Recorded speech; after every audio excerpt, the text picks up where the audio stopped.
नमस्कार, स्वागत है आपका। आप देख रहे हैं बिजनेस आज तक। आपके साथ हूं मैं नेहा बाथम। बिजनेस आज तक में हम आपको दिखाते हैं कारोबार जगत की हर छोटी बड़ी खबर, लेकिन शुरुआत बिजनेस टॉप 10 के साथ। जुलाई में 32 लाख लोगों ने गंवाई नौकरियां। सीएमआई के मुताबिक शहरी क्षेत्रों में 26 लाख, ग्रामीण इलाकों में 6 लाख का छिना रोजगार। 1.8 लाख करोड़ के कर्ज में डूबी वोडाफोन आइडिया को बचाने के लिए अपनी हिस्सेदारी सरकार को सौंपने को तैयार है कुमार मंगलम बिरला। 3 साल में 85% घटा कंपनी का वैल्यूएशन।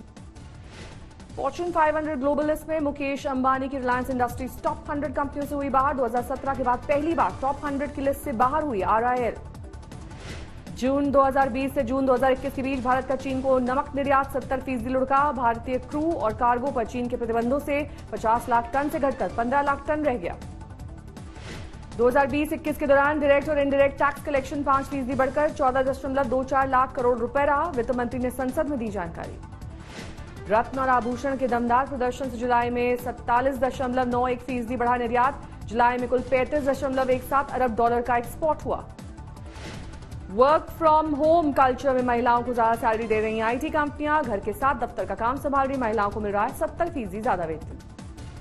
मंगलवार को 0.8% महंगी हो गई टाटा की कारें। साल में तीसरी बार बढ़ाए कंपनी ने दाम। व्हाइट फ्लाई से किसानों की फसल बचाने वाले कीटनाशक के लिए भारतीय कंपनी को मिला पेटेंट। रॉनफेन को जनवरी में लॉन्च करेगी बेस्ट एग्रो लाइफ। देश में कुपोषण की समस्या से बचाने के लिए कम्युनिटी और न्यूट्रिशन गार्डन के कॉन्सेप्ट को लागू करने का सुझाव। बॉस्टन सेंटर फॉर एक्सीलेंस ने दिया सुझाव। ई रूपी को लाकर सरकार ने डिजिटल करेंसी की बुनियाद तैयार कर दी है। डिजिटल करेंसी से पहले ये एक तरह का पायलट प्रोजेक्ट है। अगर ये सफल रहा तो कुछ और प्रयोगों के बाद देश में डिजिटल करेंसी लॉन्च की जा सकती है। इसके बाद देश में खर्च होने वाले हर एक पैसे का हिसाब रखा जा सकेगा।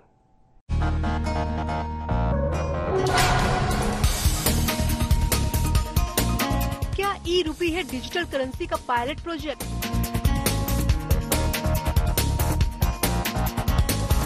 क्या आप जेब में कागज के नोट की जगह होगी ई करेंसी? क्या डिजिटल करेंसी से देश में होगा भ्रष्टाचार का खात्मा? अब ई रूपी लॉन्च वीडियो का अनावरण कर ई रूपी को पीएम ने सोमवार को ई रूपी लॉन्च करके डिजिटल करेंसी की तरफ पहला कदम बढ़ा दिया है।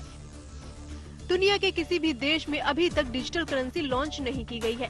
दुनिया के 14% केंद्रीय बैंकों में डिजिटल करेंसी के पायलट प्रोजेक्ट चल रहे हैं।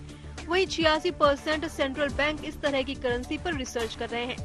ऐसे में भारत में ई रूपी को लाकर सरकार ने भी अपनी मंशा जाहिर कर दी है। माननीय प्रधानमंत्री श्री नरेंद्र मोदी जी अपने कर कमलों से अब ई रूपी लॉन्च वीडियो का अनावरण कर ई रूपी को राष्ट्र को समर्पित करेंगे। पीएम ने ई रूपी के जो फायदे गिनाए हैं वो ही डिजिटल करेंसी को हिट कराने का काम करेंगे। ई रूपी वाउचर देश में डिजिटल ट्रांजैक्शन को, डीबीटी को और प्रभावी बनाने में बहुत बड़ी भूमिका निभाने वाला है। इससे टारगेटेड, ट्रांसपेरेंट और लीकेज फ्री डिलीवरी में सभी को बड़ी मदद मिलेगी। दरअसल आरबीआई लंबे समय से डिजिटल करेंसी पर जोर शोर से काम कर रहा है। ये करेंसी बिटकॉइन और इथर जैसी प्राइवेट क्रिप्टो करेंसीज का विकल्प होगी और उनमें निवेश के जरिए होने वाले नुकसान से भी बचाएगी। डिजिटल करेंसी के इस्तेमाल के लिए किसी मध्यस्थ यानी बैंक, मोबाइल, वॉलेट की जरूरत नहीं होगी और ये सीधे एक से दूसरे शख्स के पास पहुंच जाएगी। ये एकदम मौजूदा नोटों की तरह होगी। केवल इतना अंतर होगा कि ये नोट कागज के नहीं होंगे बल्कि आपके पास इलेक्ट्रॉनिक फॉर्म में होंगे।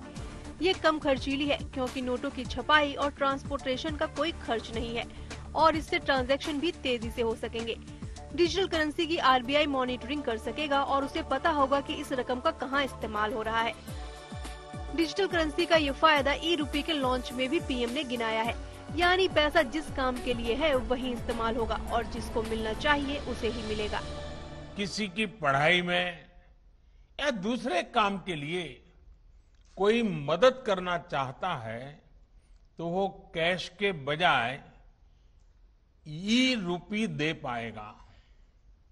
इससे सुनिश्चित होगा कि उसके द्वारा दिया गया धन उसी काम में लगा है जिसके लिए वो राशि दी गई है। डिजिटल करेंसी को लॉन्च करने में आरबीआई के सामने तकनीकी खामियों को दूर करने की जिम्मेदारी सबसे बड़ी चुनौती है। साथ ही दुनिया के किसी भी देश में अभी तक ऐसी कोई करेंसी लॉन्च नहीं हुई है। भारत में 2-3 साल से इसका जिक्र तो हो रहा था, लेकिन अभी तक कोई मॉडल या पायलट प्रोजेक्ट तैयार नहीं हुआ था। ऐसे में मुमकिन है कि डिजिटल करेंसी तक पहुंचने के लंबे रास्ते पर पहला मील का पत्थर ई-रूपी बन जाए।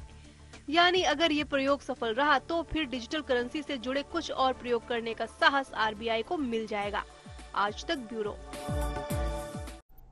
बरसों से गृह प्रवेश का अरमान संजोए बैठे लाखों घर खरीदारों के सपनों को डेवलपर्स के लालच ने चकनाचूर कर दिया है। देश में इस वक्त 6.25 लाख फ्लैट्स पोजेशन की मियाद से काफी पीछे चल रहे हैं, जबकि 2.25 लाख फ्लैट्स तो ऐसे हैं जिनमें काम एकदम ठप है और उनके पूरे होने की संभावना ही नहीं है।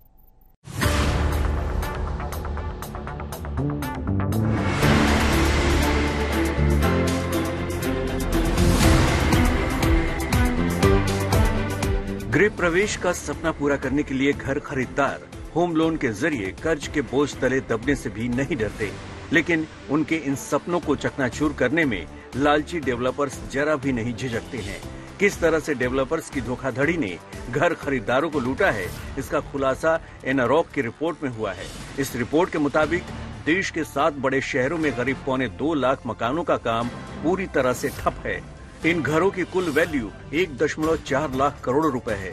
वैसे देश में अभी भी जिन घरों का पोजीशन होना है उनकी संख्या 6.25 लाख से भी ज्यादा है। इन घरों की कीमत 5 लाख करोड़ रुपए से ज्यादा आंकी गई है।